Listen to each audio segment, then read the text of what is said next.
I rise today to speak about a serious issue that touches on our national security, our economic well-being, the safety of our families, and our privacy, and that is America's cyber security. I look forward to conducting an in-depth examination of the aspects of this issue that fall within the Senate Judiciary Committee's jurisdiction during the Subcommittee on Crime and Terrorism's June 21, 2011 hearing, Cybersecurity, Evaluating the Administration's Proposals. However, because of the importance of improving our cybersecurity, as demonstrated by the recent Gmail spear phishing attacks and hacks at Sony, Epsilon, Lockheed Martin, and even the Senate here itself, I rise to make some initial remarks today. American technological innovation ushered in the internet age, bringing with it Facebook, YouTube, and the rest of the World Wide Web. It set off an explosion of new commerce, freedom of expression, and economic opportunity, even in the smallest details of our lives, allowing a car company, for instance, to unlock your car doors remotely if you've locked yourself out of your car. However, this increased connectivity allows criminals, terrorists, and hostile nations to exploit cyberspace, to attack America, to invade our privacy, to loot our intellectual property, and to expose America's core critical infrastructure to cyber sabotage. Entire online communities are dedicated to stealing and selling American credit card numbers. Consider the disturbing fact that the price of your credit card number stolen online actually goes up if the criminal also is selling your mother's maiden name. Some criminals have learned how to spy on Americans, hacking into our home computers and looking out through the video camera attached to the screen. Others run websites selling stolen entertainment without paying the American companies who created it. And millions of American computers have been compromised by malware, slaved to botnets that can record your every keystroke and send it instantaneously across the world to a criminal's laptop. I firmly believe that cybercrime has put our country on the losing end of the largest illicit transfer of wealth in world history. Whether by copying source code, by industrial espionage of military product designs, by identity theft, by online piracy, or by outright old-fashioned stealing from banks, just doing it the electronic way, cybercrime cripples American innovation, kills jobs here at home, and undermines our economic and national security. Congress must act to protect Americans from these internet dangers and to protect our civil liberties.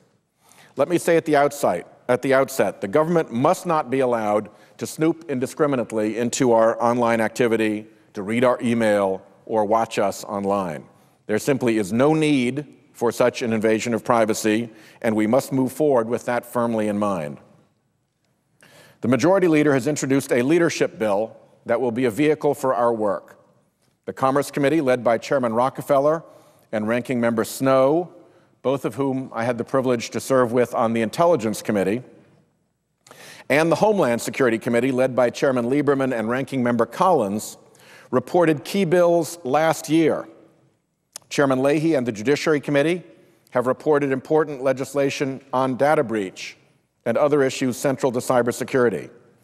The Armed Services, Energy, and other committees have studied the issue from the perspective of their particular jurisdictions and expertise. And under the leadership of Chairman Feinstein, the Intelligence Committee Cybersecurity Task Force completed its classified report last July, authored by me, Senator Mikulski, and Senator Snowe. So we've been ready in Congress. The administration has now weighed in with its own proposal, recognizing that we need cybersecurity legislation to make our nation safer, and launching in earnest our legislative process.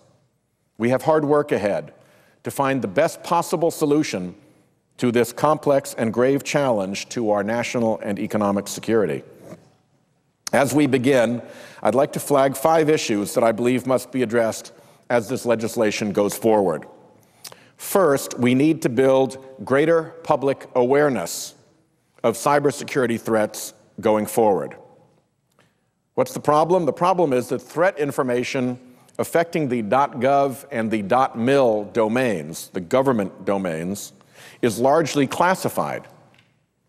And in the .com, .net, and .org domains, threat information is often kept proprietary by the victim business so as not to worry shareholders, customers, and regulators, or give ammunition to competitors.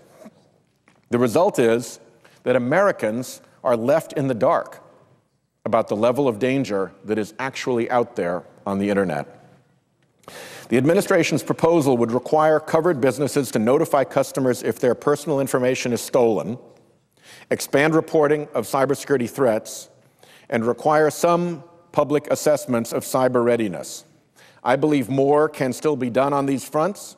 I've had the pleasure of working with Senator Kyle to introduce S-931, the Cybersecurity Public Awareness Act, and I would like to urge interested colleagues to review it and consider including it as part of our larger cybersecurity legislation. That's the first.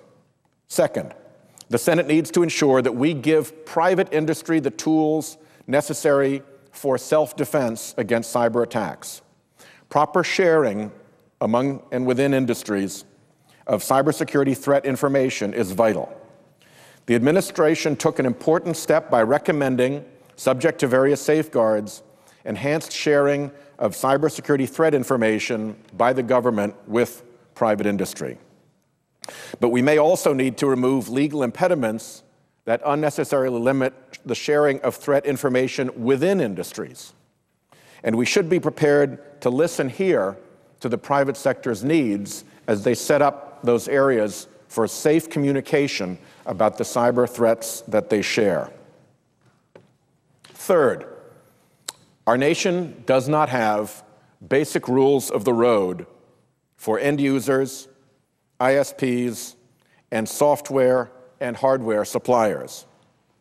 The administration proposal includes important provisions that would move us in the right direction, assuming that ISPs, Verizon and Comcast and the companies that are actually providing the service, assuming that these companies qualify as critical infrastructure, which is an assumption we should clarify before getting too far down this path, the administration proposal would require them to develop a standardized framework to address cybersecurity. Sensible laws and regulations have made our highways safe, and we need similarly to make our information highways safe. Federal procurement can encourage effective cybersecurity standards with appropriate supply chain security so as to improve cybersecurity across the hardware and software industries.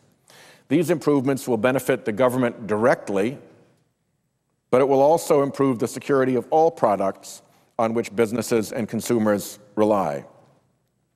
Americans are too often unaware of dangerous malware that has been surreptitiously inserted into our own computers. And we don't take readily available measures to protect ourselves and those who we link with. One leading ISP, Comcast, deserves great credit for developing a new mechanism to notify and assist its customers when their computers have been compromised by malicious software or botnets. All of the ISPs should work together to join, strengthen, and standardize this program. In Australia, the ISPs have developed a code of conduct that may be a model for their American counterparts in this regard. The fourth point, it is vital that the government have an incident response plan that clearly allocates responsibilities for responding to a major cyber attack or breach. The administration proposal puts the responsibility for such incident response with the Department of Homeland Security Cyber Security Center envisioned by the proposal. I look forward to working with the administration and my colleagues on that aspect of the proposal. More generally, the administration proposal, like bills that have been reported in the Senate, gives the Department of Homeland Security a leadership role in our nation's cybersecurity. We have to remember that this is a relatively new role for the Department of Homeland Security. It is one of a great many different responsibilities that the Department of Homeland Security bears, and it is a role as to which much of the government's expertise resides in other agencies than the Department of Homeland Security. So the Department of Homeland Security's role must be configured to attract sufficiently high-caliber cybersecurity professionals, to ensure that DHS properly leverages the cybersecurity expertise at those other agencies, and to assure sufficient independence and credibility of the Cybersecurity Center to perform this vital mission even as administrations change and attention to cybersecurity waxes and wanes. Cybersecurity is a real and present danger. So we must also plan for and minimize the interim period in which DHS builds up its cybersecurity expertise, promulgates necessary regulations, and otherwise grows into any new role with which it is tasked. Cyber attacks happen at the speed of light. So the best defense requires that we pre-position some of our defensive capabilities. Many of our nation's leading experts who have seen the dark heart of the Internet's dangers and understand the cyber threat in all its dimensions recommend rapidly creating secure domains for our most critical infrastructure, our electric grid being the most obvious example. These would be domains in which our nation's best cybersecurity defenses could be both lawful and effective. Obviously, this would need to be done in a very transparent manner and subject to strict oversight. But we as a country have impressive capabilities in this area, and we need to make sure that those impressive capabilities protect our critical infrastructure as soon as possible. They are not deployed to protect critical infrastructure now.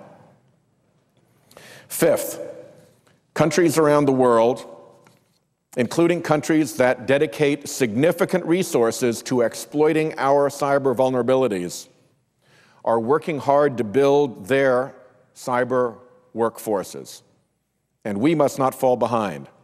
This means enabling our colleges and universities, in partnership with private companies, government agencies, and other cybersecurity innovators, to research the next great cybersecurity technology and to build the cyber human capital our nation needs to defend itself and continue to flourish on the Internet.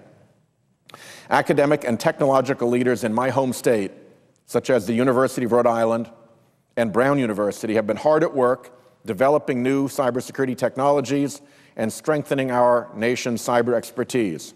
And I look forward to working with them as we go forward. There are other vital issues that we must address, many of which I've spoken about previously on this floor. We must work, for example, to scale up our nation's cybersecurity and law enforcement resources to match the seriousness of the threat posed by cyber criminals, by terrorist organizations, and by hostile nation states using cyberspace to attack our nation. The bottom line is that we have a lot of important work to do. I'm glad that there is every indication that it will be bipartisan work, undertaken with the country's best interests in mind. I look forward to taking on this task with my colleagues in the months ahead, and I yield the floor.